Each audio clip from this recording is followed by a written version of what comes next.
Welcome my dear friends. আজকে আমরা তোমাদের সাথে পর্যায় সারণী নিয়ে আমরা আলোচনা করব এবং পর্যায় সারণীর কিছু ইম্পর্টেন্ট কোশ্চেন অ্যান্সার নিয়ে আমরা আলোচনা করব। দেখো, আমরা অলরেডি পর্যায় সারণীর উপরই আমাদের ক্যামেরাটা ফোকাসিং করে রেখেছি। এই হচ্ছে টোটাল পর্যায় সারণী দেখতে পাচ্ছ। পর্যায় সারণীর এপাশে কী রয়েছে? এপাশে রয়েছে হচ্ছে এস ব্লক এলিমেন্ট।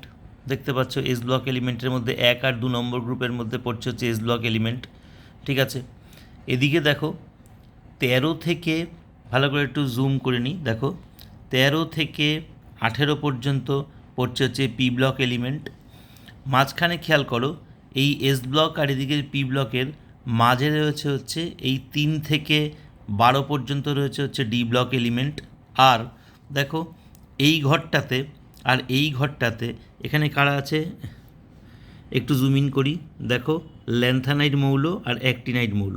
তাহলে এই ঘরটার পজিশনটা কত? 6 নম্বর পর্যায়ের 3 নম্বর গ্রুপ, 7 নম্বর পর্যায়ের 3 নম্বর গ্রুপ, অর্থাৎ ল্যান্থানামের সঙ্গে একই ঘরে বসে আছে। এই নিচের দেখো সিরিয়াম থেকে এই আপ টু দেখো এই পর্যন্ত, ঠিক আছে, আপ টু এই পর্যন্ত মৌল। ঠিক আছে, তাহলে সিরিয়াম থেকে আপ টু লুটেশিয়াম পর্যন্ত এই 14টা মৌল বসে আছে হচ্ছে এই ল্যান্থানামের সঙ্গে এই ঘরটাতে। ঠিক আছে, আর অ্যাক্টিনিয়ামের সঙ্গে এই ঘরটাতে বসে রয়েছে হচ্ছে থোরিয়াম থেকে আপ টু লরেনশিয়াম পর্যন্ত যৌগ। তাহলে সিরিয়াম থেকে লুটেশিয়াম পর্যন্ত যৌগ বসে আছে হচ্ছে ল্যান্থানামের সঙ্গে এই ঘরটাতে, 6 নম্বর পর্যায়ের 3 নম্বর শ্রেণী। আর থোরিয়াম থেকে লরেনশিয়াম পর্যন্ত এই 14টা মৌল বসে রয়েছে এই অ্যাক্টিনিয়ামের সঙ্গে এই ঘরটাতে, অর্থাৎ 7 নম্বর পর্যায়ের 3 নম্বর ঘরে বসে আছে। তাহলে এই হচ্ছে আমার টোটাল পর্যায় সারণী, যেটা সম্বন্ধে আমাদের কিন্তু অলরেডি ধারণা রয়েছে। পর্যায় সারণীর এদিকে এই প্রথম দুটো গ্রুপের মৌলগুলোকে বলা হচ্ছে এস ব্লক এলিমেন্ট, কারণ তাদের সর্ববহিস্থ কক্ষে ইলেকট্রনগুলো হচ্ছে এস উপকক্ষে প্রবেশ করে। এদিকের যে 6টা গ্রুপ রয়েছে 13 থেকে 18, তাদেরকে আমরা বলবো হচ্ছে পি ব্লক এলিমেন্ট। ঠিক আছে, কারণ তাদের লাস্ট ইলেকট্রনটা পি উপকক্ষে প্রবেশ করে আমরা জানি। এই মাঝখানের যে 3 থেকে 12 পর্যন্ত যে গ্রুপগুলো রয়েছে সেই গ্রুপের যে মৌল, যেগুলোকে আমরা সন্ধিগত মৌল বলি। কেন সন্ধিগত মৌল বলি? তার কারণ কেন এই ব্রিজের অন্তর্গত মৌলগুলো এই বাদিকের কলাম আর ডান দিকের কলাম, অর্থাৎ কিনা এস ব্লক আর পি ব্লকের মধ্যে সমন্বয় স্থাপন করছে, সন্ধি স্থাপন করছে বলে এদের সন্ধিগত মৌল বা ট্রানজিশন মেটাল এলিমেন্টস বলা হয়। ঠিক আছে, আর এই সন্ধিগত মৌলের সঙ্গে একই ঘরে, অর্থাৎ এই ঘরটা এবং এই ঘরটাতে বসে রয়েছে এই 14 এবং এই নিচের 14, অর্থাৎ 28টা মৌল। ঠিক আছে, যাদের আলাদা করে এই পর্যায় সারণীর মধ্যে কোনো জায়গা দেওয়া যায়নি বলে একই ঘরে বসানো হয়েছে, এবং এই নিচে আলাদা করে একটা কলাম দেখিয়ে দেখো আলাদা করে বক্স করে তার জন্য এই 14 28টা মৌলের জায়গা দেওয়া হয়েছে। তাহলে এটা পর্যায় সারণী অবভিয়াসলি একটা ত্রুটি। ঠিক আছে, এইবার আমরা দেখে নিই এই যে টোটাল পর্যায় সারণীটাকে আমরা দেখতে পাচ্ছি অ্যাট এ গ্লান্স, এই টোটাল পর্যায় সারণী অর্থাৎ S block, P block, D block এবং নিচের এফ ব্লক, এই মৌলগুলোর সাধারণ ইলেকট্রন বিন্যাস কী এবং সাধারণ ইলেকট্রন বিন্যাসের নিরিখে এই মৌলগুলোকে আমি এর পজিশানগুলো পর্যায় সারণীতে কীভাবে আমরা ডিটারমাইন করতে পারি। দেখো চলে এসেছি সেই পেজটার ওপর। এস ব্লক মৌল, তাদের জেনারেল কনফিগারেশন কি? NS 1 থেকে 2। কোন লজিকই হলো আমরা কিন্তু জানি। ঠিক আছে, 1 নম্বর গ্রুপের মৌলগুলোর ক্ষেত্রে কী হবে? 1s হবে। 2 নম্বর গ্রুপের মৌলগুলোর ক্ষেত্রে এটা 2s হবে। ঠিক আছে, এবার 1 নম্বর গ্রুপের মৌলগুলোর ক্ষেত্রে 1s1, 1s2, 1s3 এইভাবে নিচে নিচে হবে। আর 2 নম্বর গ্রুপের মৌলগুলোর ক্ষেত্রে 2s1, 2s2, 2s3 এইভাবে নিচে নিচে পরপর কনফিগারেশন হবে। অর্থাৎ এস ব্লকের ক্ষেত্রে NS 1 থেকে 2। এস ব্লকের মধ্যে আমরা জানি দুটো গ্রুপ পড়ছে। পি ব্লকের মধ্যে আমাদের পড়ছে হচ্ছে 6খানা গ্রুপ। তাহলে পি ব্লক আসছি থেকে এস ব্লক আমি পুরোপুরি ভর্তি করে তারপরে পিতে আমরা হাত দিচ্ছি। তাহলে দেখো NS2 কমপ্লিট হয়ে গেছে, NP 1 থেকে 6। ঠিক আছে, তার মানে পি গ্রুপের প্রথম মৌল অর্থাৎ 13 নং গ্রুপের মৌলটার হচ্ছে NP1 হবে, আর লাস্ট মৌল অর্থাৎ 18 নং গ্রুপের মৌলটার NP6 হবে। আর আমরা জানি এসের যা প্রিন্সিপাল কোয়ান্টাম নাম্বার, পি এর প্রিন্সিপাল কোয়ান্টাম নাম্বার তাই হয়, ওই জন্য দুটোকেই আমরা N দিয়ে রিপ্রেজেন্ট করেছি। এবার চলে আসি D block element. D block এলিমেন্টের ক্ষেত্রে দেখো এসের যা মান হয় ডি এর মানটা তার থেকে 1 কম হয় সবসময়। ডি ব্লক এলিমেন্ট সর্বপ্রথম কোথায় আবির্ভাব হয়? 4 নম্বর পর্যায়ে। তার মানে সেক্ষেত্রে আমরা দেখেছিলাম আমরা স্ক্যান্ডিয়াম থেকে, তাহলে দেখেছিলাম স্ক্যান্ডিয়াম 4 নম্বর পর্যায়ে হলেও ডি তারটা 3D সিস্টেমের মধ্যে পড়ছে। তাহলে দেখো এখানে আমি ডি ব্লক মৌল চলে এসেছি, তাহলে কমন জেনারেল কনফিগারেশন তাহলে কী হবে, NS 1 থেকে 2 N-1D, দেখো এনের থেকে 1 কম 1 থেকে 10, আমরা এগুলো জানি। এবার তোমার প্রশ্ন হতে পারতো, এটাও আমরা জানি যদিও তাও বলে দিচ্ছি যে 1 to 2 কেন, 1 to 2 কেন, 1 to 2 এর লজিক আমরা জানি, কারণ ডিতে যখন 4 হবে, ঠিক আছে, তখন সে এস থেকে একটা ইলেকট্রন নিয়ে 5 করে দেবে, অর্থাৎ অর্ধপূর্ণ অবস্থায় চলে যাবে। আর ডিতে যখন এখানে কত 9 হবে, তখনও আমরা জানি এস থেকে একটা ইলেকট্রন টেনে নিয়ে D10 সিস্টেম করে দেবে, কারণ অর্ধপূর্ণ আর পরিপূর্ণ অবস্থায় যদি ডি আসে তখন তার স্টেবিলিটি কিন্তু সম্পূর্ণ অনেক রূপে অনেক বেশি হয়। তাহলে এই কারণে যখন D4 বা D9 সিস্টেমের ক্ষেত্রে আমরা এখানে এসের ইলেকট্রন একটা হয়ে যাবে, আর একটা ইলেকট্রন এখানে গিয়ে D4 সিস্টেমটাকে D5 সিস্টেম করে দেবে, আর D9 সিস্টেমটাকে D10 সিস্টেম করে দেবে। এই কারণে জেনারেল ইলেকট্রন বিন্যাস NS 1 থেকে 2 N-1D 1 থেকে 10। আশা করি ক্লিয়ার। এফ ব্লক এলিমেন্টের ক্ষেত্রে আমরা জানি প্রথম এফ উপকক্ষের আবির্ভাব ঘটে এবং তারপরে এফ উপকক্ষে 14টা ইলেকট্রন ভর্তি হবে।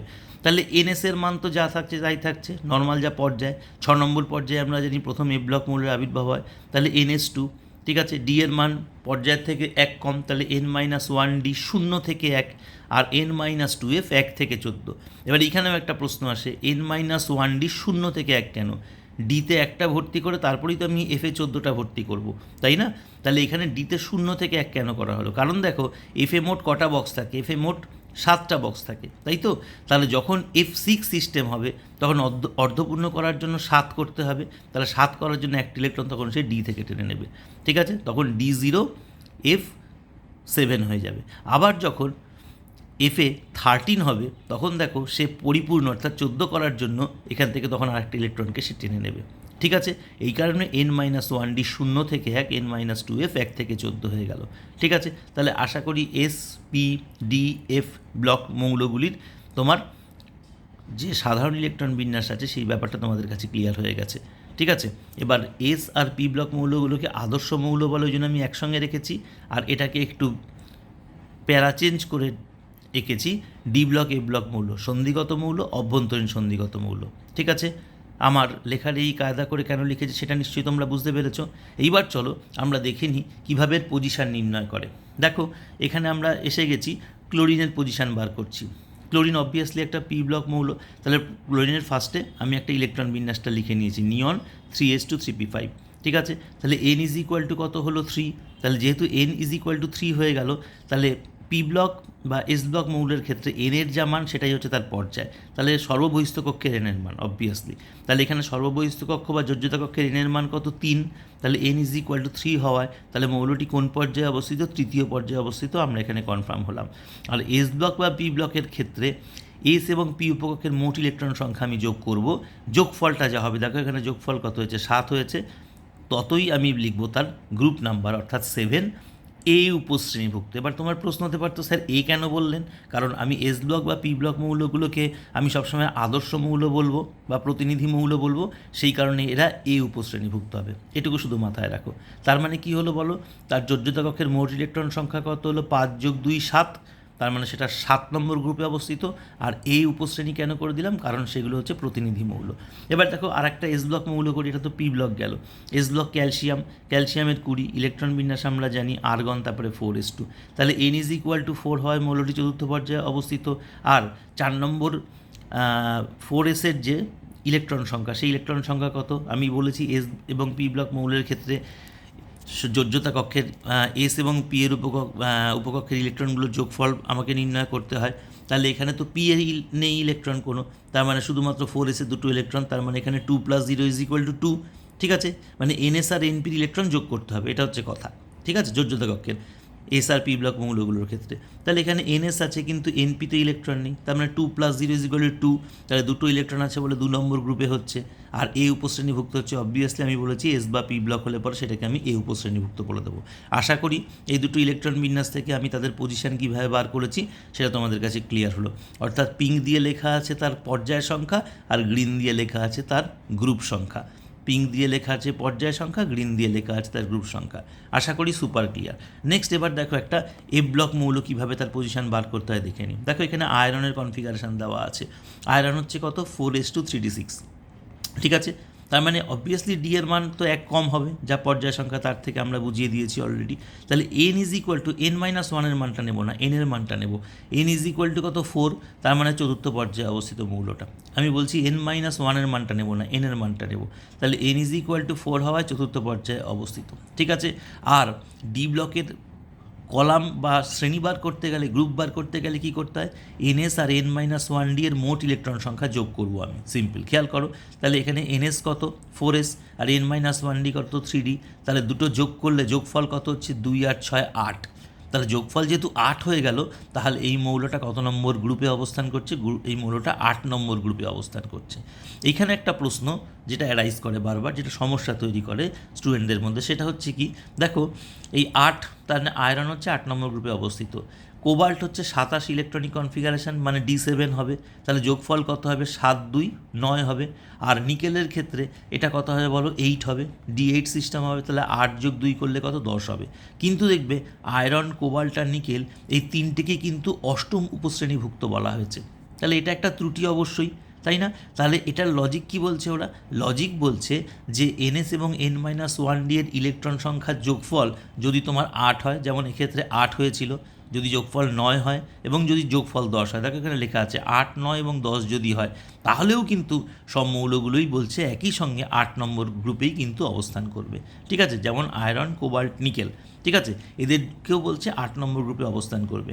কিন্তু তুমি যদি নর্মাল যদি নাম্বার দাও, তাহলে সেইখানে নর্মাল নাম্বার দিলে পরে দেখবে, মানে 1 2 3 4 5 6 নাম্বার দাও, তাহলে দেখবে এই 8 নম্বর গ্রুপের মধ্যে পড়ছে তোমার, দেখা যাবে হচ্ছে 8 9 আর 10 নম্বর গ্রুপ, ঠিক আছে। তার মানে রোমান দিয়ে করলে পরে সব কটাকেই কিন্তু 8-এর মধ্যে ফেলবে, কিন্তু যদি নাম্বার দিয়ে করো তাহলে সেটাকে 8 9 10-এর মধ্যে ফেলবে। চলো একটু দেখে নিই।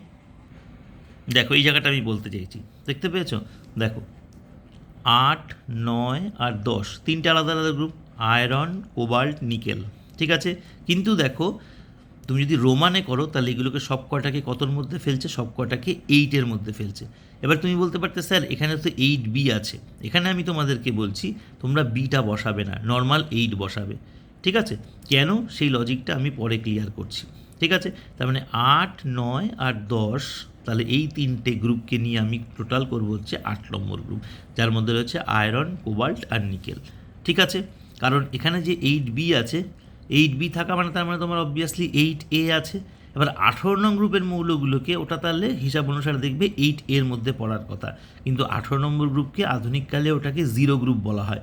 ওই জন্য 8-এর ক্ষেত্রে 8a আর 8b কনসেপশানটা নেই, ওই জন্য 8a যেহেতু নেই ওটাকে 0 গ্রুপ করে দিয়েছে, ওই জন্য 8b অবভিয়াসলি থাকছে না, ওই জন্য এটার পরিবর্তে শুধুমাত্র 8 বসাচ্ছে, তোমরা বিটা বসাবে না, 8 বসাবে।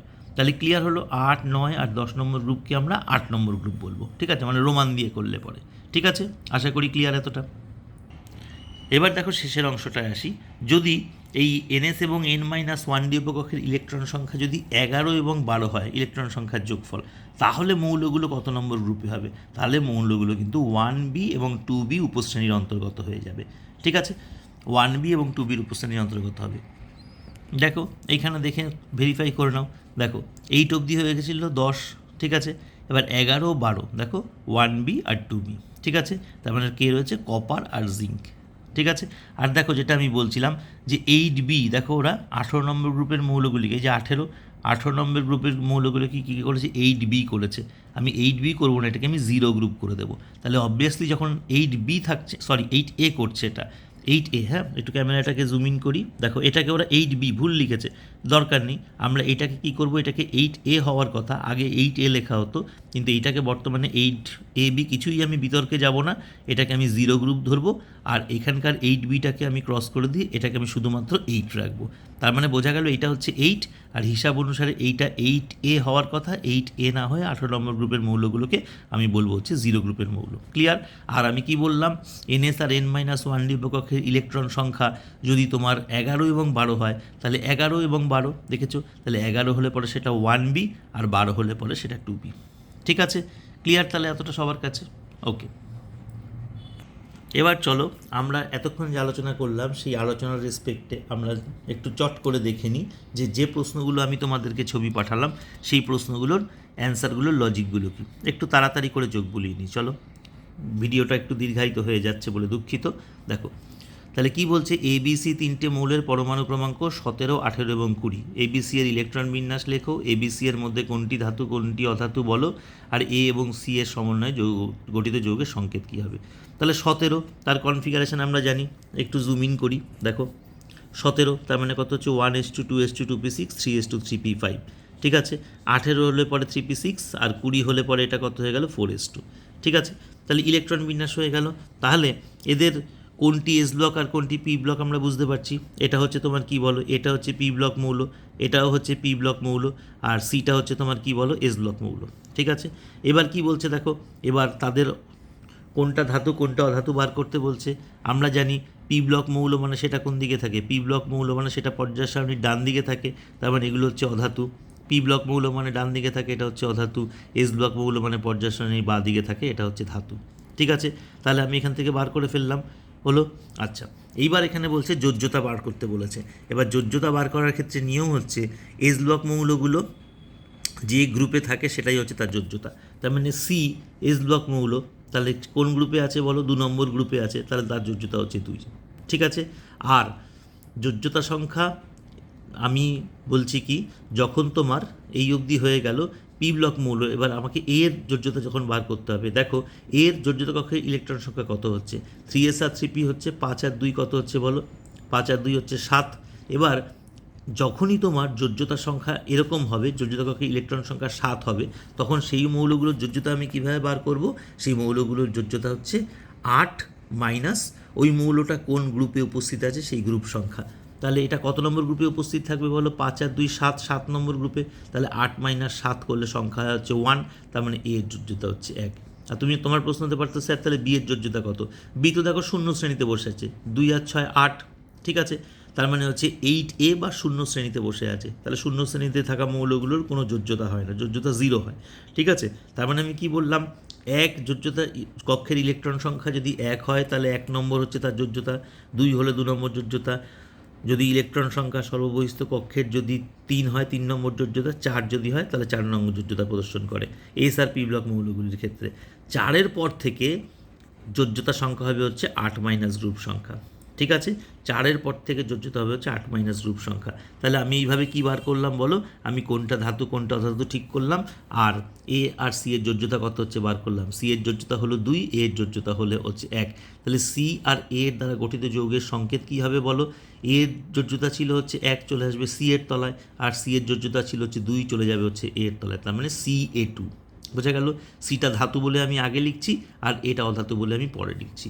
আশা করি প্রবলেমটা ক্লিয়ার। দেখো এবার এটাই চলে আসি। দেখো কি বলছে, ABC তিনটি মৌল, তাদের পরমাণু ক্রমাঙ্ক 9, কত বলেছে পরমাণু ক্রমাঙ্ক 9, 13 এবং 17। তাহলে ইলেকট্রন বিন্যাস লেখো। তাহলে 9 ইলেকট্রন বিন্যাস লেখা আছে, 13 ইলেকট্রন বিন্যাস লেখা আছে, 17 ইলেকট্রন বিন্যাস লেখা আছে। একটা বুঝিয়ে দিচ্ছি, সবকটাই পারবে করতে। তাহলে ইলেকট্রন বিন্যাস আমরা 9, 13, 17 লিখে ফেললাম। এবার 9, 13, 17 করে আমি দেখতে পাচ্ছি কি বলো, 9, 13, 17 করে দেখতে পাচ্ছি এটার যোজ্যতা কক্ষে কটা ইলেকট্রন, 5 আর 2 কত হচ্ছে বলো 7টা ইলেকট্রন।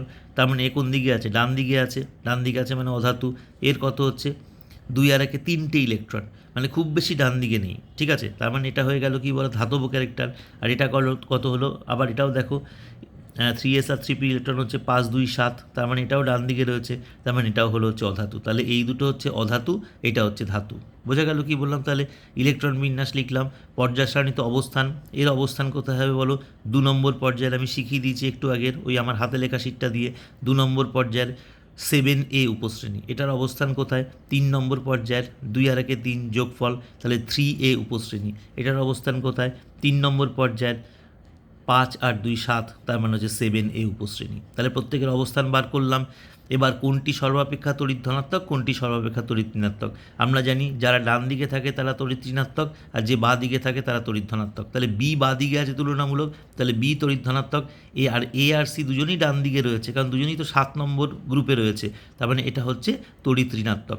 এবার আমি জানি পর্যায় সারণী উপর থেকে নিচের দিকে নামলে পরে তড়িৎ ঋণাত্মকতা কী হয়, আস্তে আস্তে ক্রমশ হ্রাস পায়। ঠিক আছে, তাহলে তড়িৎ ঋণাত্মকতা মানে ইলেকট্রন টেনে নেওয়ার ক্ষমতা, এটা আপাতত মাথায় রাখো। ঠিক আছে, তার মানে এ অপেক্ষা সি এর তড়িৎ ঋণাত্মকতা কম, তার মানে এ সর্বাপেক্ষা তড়িৎ ঋণাত্মক। আশা করি বুঝেছো, কারণ এ আর সি কিন্তু একই গ্রুপে আছে, 7 নম্বর গ্রুপে, কিন্তু উপরে এ আছে, তলায় সি আছে, তার মানে এ বেশি তড়িৎ ঋণাত্মক, সি কম তড়িৎ ঋণাত্মক। ঠিক আছে, নেক্সট পরের কোশ্চেনে আসি। দেখো, এ এবং বি দুটি মৌলের পরমাণু ক্রমাঙ্ক 9 এবং 17, মৌল দুটির বিভিন্ন কক্ষে উপকক্ষে ইলেকট্রন বিন্যাস দেখাও, পারবো ইলেকট্রনের গঠন আলোকে ব্যাখ্যা দাও, এ এবং বি মৌলকরা তীব্রতর জারক।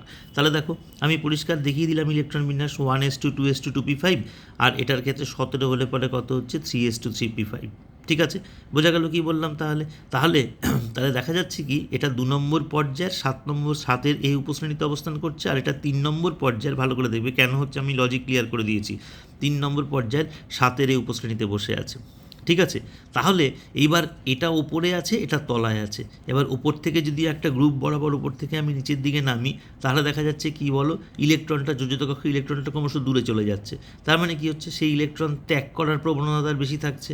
তাহলে ত্যাগ করলে নিজে কি হচ্ছে বলো, জারিত হয়ে যাচ্ছে, অপরকে বিজারণ করার ক্ষমতা জন্মাচ্ছে। তার মানে এ মৌলটি বি মৌল থেকে তীব্রতর জারক। বোঝা গেল? তার মানে কেন, এ মৌলটা ওপরে আছে বলে তার ইলেকট্রন নেওয়ার ক্ষমতা বেশি, তার মানে এ মৌলটা নিজে ইলেকট্রন নিয়ে নিজে বিজারিত হয়ে যাচ্ছে, কিন্তু অপরকে জারিত করছে। তাহলে এই মৌলটি বি মৌল থেকে তীব্রতর জারক। আশা করি ক্লিয়ার তোমাদের কাছে। নেক্সট কোশ্চেন দেখো, কে প্লাস আয়ন অপেক্ষা Ca2+ আয়নের ব্যাসার্ধ কম কেন? এখন তাহলে এদের মধ্যে সিমিলারিটিস কী? কে প্লাস হচ্ছে তোমার, কে এর ইলেকট্রন কটা থাকে 9টা, ক্যালসিয়ামের কটা থাকে, কে এর ইলেকট্রন থাকে হচ্ছে 19টা, ক্যালসিয়ামের ইলেকট্রন থাকে হচ্ছে 20টা। তাহলে কে প্লাস মানে সেটা হচ্ছে একটা 18 ইলেকট্রন সিস্টেম, আর ক্যালসিয়াম 2+ মানেও হচ্ছে একটা 18 ইলেকট্রন সিস্টেম। দুজনেই কিন্তু 18 করে ইলেকট্রন আছে, কিন্তু ক্যালসিয়ামের নিউক্লিয়াসের ধনাত্মক আধান বেশি পটাশিয়ামের তুলনায়। তার মানে ক্যালসিয়ামের কিন্তু যোজিত কক্ষে ইলেকট্রনগুলোর উপর আকর্ষণ বল বেশি, ঠিক আছে, পটাশিয়ামের তুলনায়। তার মানে ক্যালসিয়ামের আকার সেই কারণে ছোট। বুঝতে পেরেছো? নেক্সট পরেরটা চলে আসি, কী বলছে দেখো, নিষ্ক্রিয় গ্যাসের আয়নন বিভবের মান বেশি কিন্তু ক্ষার ধাতুর কম কেন? আয়নন বিভব মানে কি, যোজিত কক্ষের ইলেকট্রনকে বার করতে তোমার যতটা শক্তি লাগে। এবার নিষ্ক্রিয় গ্যাসের ক্ষেত্রে আমি জানি স্টেবল কনফিগারেশন পায়, মানে ইলেকট্রনকে তুমি বারও করতে পারবে না, ইলেকট্রনকে তার মধ্যে দিতেও পারবে না, এই জন্য নিষ্ক্রিয় গ্যাসের আয়নন বিভবের মানটা বেশি। ক্ষার ধাতুগুলোর আমরা জানি একটা ইলেকট্রন বাইরে বসে আছে, তাহলে ক্ষার ধাতু যদি তার বাইরের ইলেকট্রনটাকে ত্যাগ করে, তার নিকটতম নিষ্ক্রিয় মৌলের মতো সুস্থিত ইলেকট্রন বিন্যাস পেয়ে যাবে। এই কারণে ক্ষার ধাতুর ইলেকট্রনটাকে সহজেই বেরিয়ে যেতে যাওয়ার মতো ক্ষমতা রয়েছে বা অবস্থায় রয়েছে। এই জন্য ক্ষার ধাতুর আয়নিভর বিভবের মান কম, কিন্তু নিষ্ক্রিয় মৌলের আয়নিভর বিভবের মান বেশি। আশা করি বুঝেছো। নেক্সট এসো, অ্যালুমিনিয়াম এর নিউক্লিয় আধান ম্যাগনেসিয়ামের থেকে বেশি হওয়া সত্ত্বেও, কারণ অ্যালুমিনিয়াম তো ম্যাগনেসিয়ামের ডান দিকে বসে আছে, নিউক্লিয় আধান বেশি হবে স্বাভাবিক, সত্ত্বেও ম্যাগনেসিয়াম আয়নীভবন বিভবের মান তুলনামূলকভাবে বেশি কেন? আমরা তো জানি আয়নীভবন বিভবের মান পর্যায়ের থেকে বাদিক থেকে ডান দিকে গেলে বাড়ে, তাহলে ম্যাগনেসিয়ামের ডান দিকে অ্যালুমিনিয়াম বসে আছে, কিন্তু ম্যাগনেসিয়ামের আয়নীভবন বিভবের মান বেশি কেন হচ্ছে এই ডিসপ্যারিটিটা? ঠিক আছে, বা ব্যতিক্রমী কেসটা আমি জানি, ম্যাগনেসিয়ামের ইলেকট্রন বিন্যাস কত বলো, 3s2, আর অ্যালুমিনিয়ামের কত 3s2 3p1। তার মানে 3s2 মানে 3s উপকক্ষটা মানে পুরোপুরি পরিপূর্ণ অবস্থায় আছে, আর এটার ক্ষেত্রে কত 3s2 3p1, তাহলে 3p1 মানে পি উপকক্ষটা কিন্তু অপূর্ণ অবস্থায় থাকলো। তাহলে অবভিয়াসলি ম্যাগনেসিয়ামের ইলেকট্রন কনফিগারেশন কিন্তু অ্যালুমিনিয়ামের কনফিগারেশনের থেকে অনেক বেশি স্টেবল। আমরা জানি স্টেবল কনফিগারেশন যে পায়, তাহলে তার কিন্তু ইলেকট্রনটা সহজে বার করা যায় না, এই জন্য ম্যাগনেসিয়ামের আয়নিভর বিভবের মান অ্যালুমিনিয়ামের থেকে বেশি, যদিও অ্যালুমিনিয়ামটা ম্যাগনেসিয়ামের ডান দিকে অবস্থিত। ক্লিয়ার? এবার এটা দেখো, এই তিনটে ক্যাটায়ন কতগুলো ক্যাটায়ন অ্যানায়ন বলেছে, N3-, নাইট্রোজেনের নর্মালি ইলেকট্রন থাকে হচ্ছে 7, 3টে বেশি আছে মানে 10, অক্সিজেনের থাকে 8, 2টো বেশি আছে তার মানে হচ্ছে 10, ফ্লুরিনের থাকে 9, একটা বেশি আছে মানে 10, সোডিয়ামের থাকে 11, একটা কম আছে মানে 10, ম্যাগনেসিয়ামের থাকে 12, দুটো কম আছে 10, অ্যালুমিনিয়ামের থাকে 13, তিনটে কম আছে 10। তার মানে এখানে যে কটা আয়ন্স রয়েছে সব কটা কিন্তু আইসো ইলেকট্রনিক, মানে সমসংখ্যক ইলেকট্রন রয়েছে, তাহলে তাদের ব্যাসার্ধ কী হবে প্রশ্ন। ঠিক আছে, খুব ইম্পর্টেন্ট কিন্তু খুব সহজ। দেখো, এর নিউক্লিয়াসের ধনাত্মক চার্জ সব থেকে বেশি, তাহলে নিউক্লিয়াসের চার্জ বেশি হওয়ায় সর্ববহিস্থ কক্ষের ইলেকট্রনের উপর নিউক্লিয়াসের আকর্ষণ বল সব থেকে বেশি, তার মানে এই আকারে সব থেকে ছোটো। আর N3- ক্ষেত্রে খেয়াল করো, এই সিস্টেমের যে কটা ইলেকট্রন তার যোজ্যতা কক্ষে থাকার কথা তার থেকে অতিরিক্ত 3টি ইলেকট্রন রয়েছে। তাহলে অতিরিক্ত 3টি ইলেকট্রন থাকার ফলে কি হচ্ছে বলো, অতিরিক্ত 3টি ইলেকট্রন থাকার ফলে ইলেকট্রনগুলোর মধ্যে রিপালসিভ ফোর্স অনেক বেড়ে যাচ্ছে। তাহলে রিপালসিভ ফোর্স বেড়ে যাওয়ার কারণে আলটিমেট কী হলো বলো, আলটিমেট আয়নটার আকার অনেক বড় হয়ে গেল। যেহেতু যোজ্যতা কক্ষের ইলেকট্রনগুলোর উপর রিপালসিভ ফোর্স বেড়ে যাচ্ছে, তার ফলে কী হচ্ছে, রিল্যাক্সেশন হওয়ার জন্য কক্ষটা ইলেকট্রন সহ কী হচ্ছে বলো, আকার একটু বেড়ে যাচ্ছে। তার ফলে N3- আকার কিন্তু সব থেকে বেশি, আর Al3+ আকার সব থেকে ছোটো। ওকে, আমাদের পড়ার প্রায় শেষের পর্যায়ে চলে এসেছি। আজকের ক্লাসের কর্ণ সম্পর্ক বিষয়টা আমি একটু সংক্ষেপে বলে দিচ্ছি। এই লেখাটা পুরোটা পড়ে আমার এই ভয়েসটা শোনার পরে নোট করে নেবে, তাহলেই কর্ণ সম্পর্ক বুঝতে পারবে। দেখো, পর্যায় সারণীর ওই S ব্লক মৌলগুলির আর P ব্লক মৌলগুলির প্রথম দিকের ক্ষেত্রে, মানে হচ্ছে 1A 2A 3A আর 4A, ঠিক আছে, এই গ্রুপের মৌলগুলির ক্ষেত্রে এই পর্যায়ে এই কর্ণ সম্পর্কটা মোটামুটি পরিলক্ষিত হয়। দেখো আমি কি করেছি, দ্বিতীয় আর তৃতীয় পর্যায়ের 1 2 3 4 গ্রুপের মৌলগুলোকে নিয়েছি, মানে 1A 1 2 3 4 মানে 1A 2A আর 3A 4A, ঠিক আছে। 3A মানে হচ্ছে 13 আর 4A মানে হচ্ছে 14, আমরা অলরেডি জেনে গেছি পর্যায় সারণীর অনুসারে। তাহলে মৌলগুলো দেখো কে, lithium, beryllium, boron, carbon, sodium, magnesium, aluminium, silicon, ঠিক আছে। এবার আমি একটা এক্সাম্পল দিই। দেখো, আমরা জানি কোনো একটা পর্যায়ে বরাবর, এটুকু শুনলেই বুঝতে পারবে, আমি যদি বাঁ দিক থেকে ক্রমশ ডান দিকে যাই তাহলে পরমাণুর আকার কী হয়, ছোট হয়, কারণ আকর্ষণ বৃদ্ধি পায় সর্ববহিস্থ কক্ষে ইলেকট্রনের উপর নিউক্লিয়াসের। আর উপর থেকে নিচের দিকে যদি নামি তাহলে একটা করে অতিরিক্ত কক্ষযুক্ত হয়, পরমাণুর আকার কিন্তু বেড়ে যায়, ঠিক আছে। তাহলে এদিক থেকে এদিকে গেলাম, পরমাণুর আকার ছোট হলো, এদিক থেকে এক ঘর নিচে নামলাম, পরমাণুর আকার বড় হলো। এইবার এই পর্যায়ে নামার পর তুমি যদি বাদিক থেকে ডান দিকে যাও তাহলে তো পরমাণুর আকার আবার ছোট হওয়া শুরু হবে, এটার থেকে এটার আকার ছোট, ঠিক আছে। ভালো করে বোঝো, এই দিক থেকে এদিকে গেলে পরমাণুর আকার কমলো, এদিক থেকে এদিকে গেলে পরমাণুর আকার বাড়লো, কিন্তু এই পর্যায়ে এদিক থেকে এদিকে গেলে পরে আবার পরমাণুর আকার কমে গেল। তাহলে এই কমে যাওয়ার ফলে দেখা যাচ্ছে এই কোনাকুনি মৌল দুটোর মধ্যে পরমাণুর আকারের একটা সিমিলারিটি হচ্ছে। আমি একটা এক্সাম্পল দিয়ে পরমাণুর আকার বললাম। এরকম অনেক ধর্মের মধ্যেই কিন্তু সাদৃশ্য দেখা যায়, ঠিক আছে। পরমাণুর আকার হতে পারে, আয়নীভবন বিভব হতে পারে, তড়িৎ ঋণাত্মকতা হতে পারে, ইলেকট্রন আসক্তি হতে পারে। তাহলে এই কোনাকুনি মানে শুধু এই 3 জোড়া মৌলের মধ্যেই এইরকম সিমিলারিটিস দেখা যায়। তার মানে lithium, magnesium, beryllium, aluminium, boron, silicon, এছাড়া অন্য কোনো পর্যায় সারণীর অন্য কোনো মৌলের মধ্যে কিন্তু এই ধরনের সিমিলারিটি দেখা যায় না। তাহলে আমি কার মধ্যে দেখা যায়, আমি বললাম 1A 2A 3A 4A গ্রুপের মৌল, দ্বিতীয় আর তৃতীয় পর্যায়ের মৌল। কোন 3 জোড়া মৌল, lithium, magnesium, barium, aluminium, boron, silicon, তাদের মধ্যে এই বিভিন্ন ধর্মের সিমিলারিটি দেখা যায়। আমি পরমাণুর ব্যাসার্ধ দিয়ে বোঝালাম, অন্য অনেক ধর্মেরই সাদৃশ্য দেখা যায়। লজিকটা ক্লিয়ার হয়েছে? তাহলে এই ধরনের যে সাদৃশ্য 3 জোড়া মৌলের মধ্যে দেখা যায়, এটাকেই আমি বলি হচ্ছে ডায়াগোনাল রিলেশনশিপ বা কর্ণ সম্পর্ক, ঠিক আছে। তাহলে এই মোটামুটি হলো। তাহলে বন্ধুরা, আজকের সেশানে আমরা টোটাল পর্যায় সারণীর যে বিষয়টা, অর্থাৎ S block, P block, D block, A block, সকল মৌলগুলোকে তার ধর্মগুলো বুঝতে পারলাম। সেগুলো দিয়ে বিভিন্ন ইলেকট্রনিক কনফিগারেশনের রেসপেক্টে মৌলগুলোর অবস্থান সম্বন্ধে জানতে পারলাম। মৌলগুলোর জারণ বিজারণ ধর্ম, ধাতব অধাতব ধর্ম, ঠিক আছে, আয়নীভর বিভবের ধর্ম সংক্রান্ত প্রশ্ন উত্তরগুলো আমরা ক্লিয়ার করলাম, ঠিক আছে। আর বিভিন্ন মৌলগুলোর পর্যায়ক্রমিক পরিবর্তন কী হয় সেগুলো তো আমরা অলরেডি কিন্তু জেনেই গেছি। তাহলে আজকের ভিডিওর মাধ্যমে আমরা টোটাল পর্যায় সারণীর যে বিষয়গুলি রয়েছে সেই পর্যায় সারণীর বিষয়গুলো পরিষ্কার করলাম, ঠিক আছে। এবার এইখানে একটা প্রশ্ন তোমরা যেটা পড়বে, যেটা তোমাদের মাধ্যমিকেও ছিল, যে হাইড্রোজেন মৌলকে দুষ্ট মৌল বলা হয় কেন? কারণ হাইড্রোজেনকে দেখো এখানেও বসা যায়, বাদিকেও বসানো যায়, আবার হাইড্রোজেনকে ডান দিকেও বসানো যায়, ঠিক আছে। এইবার এই গ্রুপে বসানোর পক্ষে যুক্তি, আবার ডান দিকের এই গ্রুপে বসানোর পক্ষে যুক্তি, সেই লজিকটা অর্থাৎ কিনা 7A গ্রুপে হবে আর কি, ঠিক আছে।